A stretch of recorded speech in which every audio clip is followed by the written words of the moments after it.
Good morning everyone, welcome back to this channel the aspirant channel.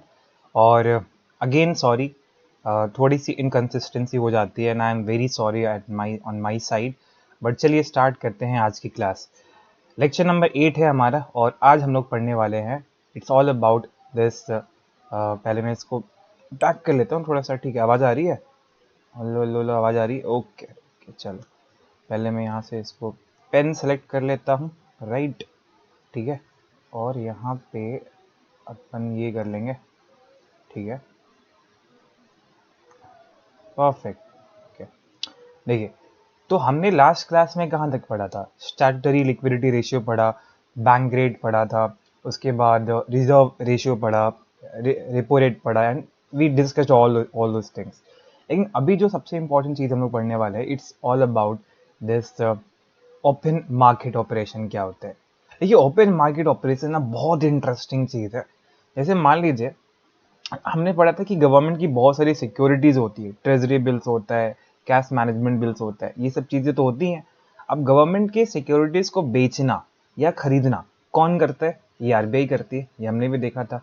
लेकिन जब RBI इसी चीज़ को सेकेंडरी मार्केट में करे, यानी कि एक बार उसने गवर्नमेंट से सिक्योरिटीज खरीदी, नाउ आरबीआई उस खरीदी हुई चीज़ को जब बेचने जाएगी या फिर गवर्नमेंट के बिहाफ में खरीदेगी किसी दूसरे मार्केट में, कहाँ से खरीदेगी? बैंकों से खरीदेगी या फिर फाइनेंशियल इंस्टीट्यूशन से खरीदेगी, लोगों से खरीदेगी, लोगों को बेचेगी।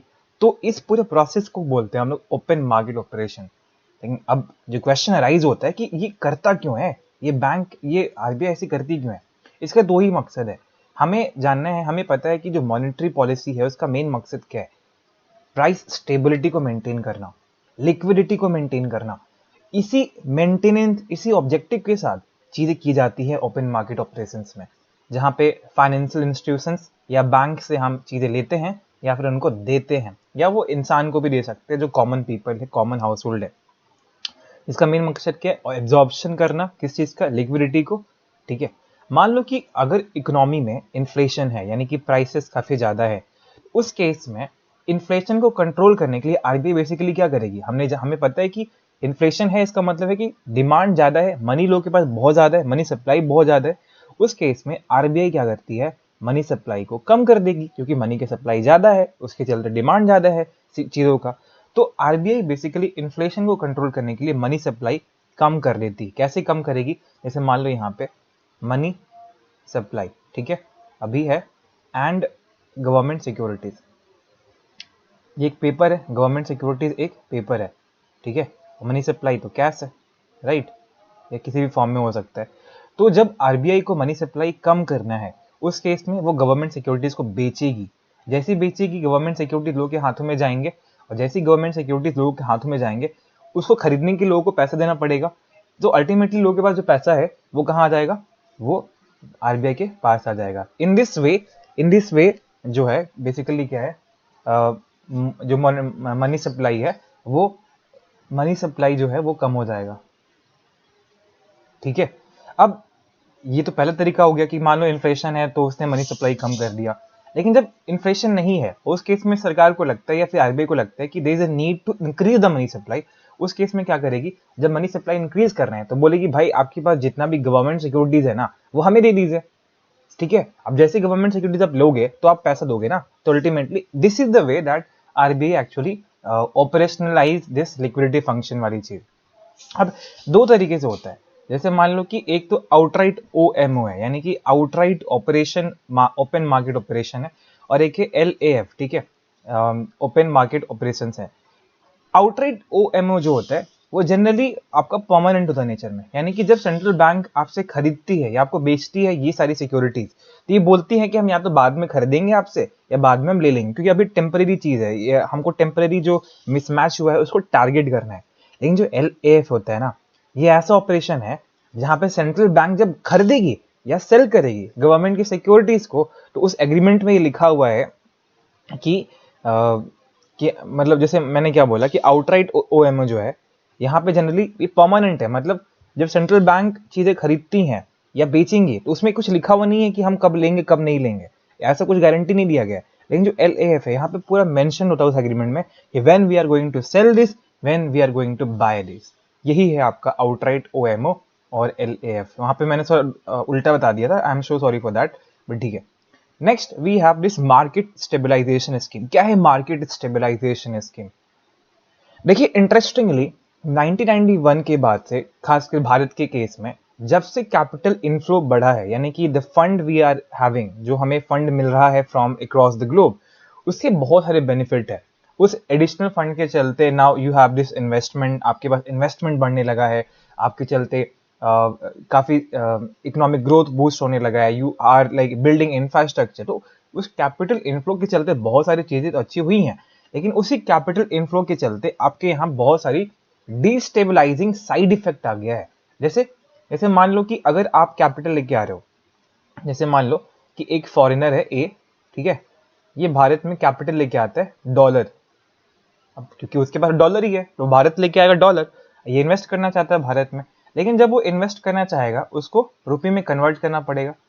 जैसे वो रुपये में कन्वर्ट करना चाहेगा, यानी कि वो रुपये की डिमांड ज़्यादा चाहता है, रुपये की डिमांड कर रहा है, रुपये की डिमांड को बढ़ा रहा है, यानी कि रुपीज़ की वैल्यू, उसकी डिमांड बढ़ रही है। अब जब डिमांड बढ़ रही है, ऑब्वियस सी बात है कि अब तुरंत तो नहीं हो सकता वो चीज़, मतलब तुरंत तो वहाँ पे बढ़ नहीं सकता। तो रुपये की डिमांड बढ़ी यानी कि रुपये की वैल्यू बढ़ गई है। अब रुपये की वैल्यू बढ़ गई यानी कि इसका एप्रिसिएशन हो गया है ना। एप्रिसिएशन मतलब डॉलर के मुकाबले रुपये जो है वो स्ट्रांग हो रहा है। यानी किसी भी देश में जब कैपिटल इनफ्लो होता है, वहां की लोकल करेंसी स्ट्रांग होती है in with respect to other currency जो कि डोमिनेटिंग हो सकती है। अब जैसे ये अप्रिशिएट कर रहा है, यानी कि लोकल वाली जो करेंसी है वो बढ़ रही है, उसका मतलब है कि डॉलर थोड़ा सस्ता हो रहा है। और जब डॉलर सस्ता हो रहा है और जो रुपये थोड़ा महंगा हो रहा है, यानी कि जो भारत में चीजें बनेंगी वो थोड़ी महंगी पड़ेंगी। किसको महंगी पड़ेंगी? फॉरेनर्स को। उस केस में भारत से एक्सपोर्ट थोड़ा कम हो सकता है, क्योंकि वो भारत की चीज महंगी लग रही है। तो यही है, एक लिंक मैं समझा पा रहा हूँ आपको। तो ये एक बड़ा दिक्कत था कि जब कैपिटल इनफ्लो होता है, जिसके चलते एक डिस्टेबलाइजिंग साइड इफेक्ट होता है। क्या होता है? आपकी लोकल करेंसी अप्रिशिएट करती है, जिसके चलते आपकी एक्सपोर्ट इंडस्ट्री सारी थोड़ी सी कॉम्प्रोमाइज हो सकती है। और अब जैसे ही मान लो कि एक्सपोर्ट कम हो गया है, तो अल्टीमेटली क्या होगा? क्योंकि आपको पता ही है कि डिमांड ज्यादा आप कर रहे हो, इसके चलते इन्फ्लेशन हो सकता है। तो इस कैपिटल इनफ्लो के चलते आपके पास दो प्रॉब्लम्स आ गई हैं। पहला inflation, and the second thing जो क्या है, इट इज एक्सपोर्ट कॉम्पिटिटिवनेस आपका कम हो रहा है। एक्सपोर्ट कॉम्पिटिटिवनेस कम हो रहा है। These are the two challenge, generally दो चैलेंजेस होते हैं, ठीक है। अब ये चैलेंज है, इसको स्टेबलाइज करना जरूरी है, इसको हमें रोकना जरूरी है, क्योंकि अदरवाइज आपका एक्सपोर्ट कम हो जाएगा। तो इसी थ्रेट को कम करने के लिए, इसी करेंसी एप्रिसिएशन के थ्रेट को ईज करने के लिए सेंट्रल बैंक जनरली एक तरीका अपनाती है, जिसे हम बोलते हैं कि हमने कैपिटल जो फ्लोज हो रहा है, जो कैपिटल आ रहा है, उसको क्यों ना रोक दें। एंड रोकने को क्या बोलते हो? स्टेरिलाइज करना, उसे रोक देना, स्टेरिलाइजेशन। अब इसी स्टेरिलाइजेशन के प्रोसेस में जो भी क्या होता है, मॉनेटरी बेस आपने पढ़ा है, मनी सप्लाई आपने पढ़ा है, हम ना उसको थोड़ा कम कर देते हैं। अल्टीमेटली मनी सप्लाई कम करेंगे, ठीक है, मनी जैसे सप्लाई जैसे ही कम करेंगे तो चीजें अपने आप वहां पे क्या होता है कि वो कंट्रोल हो सकती है। जैसे अब इसका सॉल्यूशन क्या है कि आप ना एक काम करो, आप कैपिटल इनफ्लो जो ले रहे हो उसमें एक काम कर सकते हो कि आप बोलो कि कि जो स्टेरिलाइजेशन वाला फॉर्म होता है, जहां पे आप चाहते हो कि आपका जो कैपिटल इनफ्लो है थोड़ा सा रुक जाए, उसको आप कैसे कर सकते हो? अब ये पूरा जो गेम है ना, वो दो ही चीज के चलते स्टार्ट हुआ। एक चीज के चलते स्टार्ट हुआ कि जो रुपये की डिमांड है वो ज्यादा बढ़ने लगा था, मतलब मनी का डिमांड ज्यादा बढ़ने लगा था, रुपये का डिमांड ज्यादा बढ़ने लगा था। Now what you can do कि आप उस डिमांड को कम कर लो। कैसे कम कर लोगे? आप ओपन मार्केट में अपने जो ट्रेजरी बिल्स हैं, अपने जो गवर्नमेंट की सिक्योरिटीज हैं या फिर कोई और सिक्योरिटीज है, उसे बेच दो, और जो मनी लोगों के पास है उसे आप वापस खींच लो। इसे तो ओपन मार्केट ऑपरेशंस बोलते हैं, और हम लोग करते भी थे, क्योंकि अभी हमने पढ़ा कि ओपन मार्केट ऑपरेशंस वही एक तरीका था, एक स्टेरिलाइजेशन का ही तरीका था। लेकिन ओवर टाइम ये देखा गया कि ओपन मार्केट ऑपरेशंस में भी एक दिक्कत आ रही है कि आपको गवर्नमेंट की सिक्योरिटीज चाहिए। या फिर आपने जब वो देखा था रिवर्स रेपो रेट में भी, तो हमने बोला था कि यू नीड सिक्योरिटीज। यानी कि पूरे इस स्टेरिलाइजेशन को प्रोसेस को कंटिन्यू करने के लिए आपने बहुत सारी चीजें अपनाई हैं। जैसे ओपन मार्केट ऑपरेशंस भी आपने यूज करा है, आपने रिवर्स रेपो रेट भी यूज करा है। लेकिन इन दोनों के साथ एक दिक्कत ये आया कि हमेशा गवर्नमेंट सिक्योरिटीज तो अवेलेबल नहीं हो सकती उतनी ही मात्रा में जितना कि जिस रेट से कैपिटल इनफ्लो हो रहा है। तो इस प्रॉब्लम को टैकल करने के लिए हमने एक नया स्कीम निकाला, एक नया इनिशिएटिव लॉन्च करा जिसको हम लोग बोलते हैं मार्केट स्टेबलाइजेशन स्कीम इन 2004। क्यों ऐसा क्या हुआ? जब हमने बोला कि जो रिवर्स रेपो है या जो ओपन मार्केट ऑपरेशंस है वो आपके गवर्नमेंट सिक्योरिटीज की डिमांड को ज्यादा चाहता है। वो चाहता है कि गवर्नमेंट सिक्योरिटीज हो तभी आप चीजें कर सकते हो। अब वो एक बहुत बड़ा कॉन्स्ट्रेनिंग फैक्टर बन रहा था पूरे इस स्टेरिलाइजेशन के प्रोसेस में।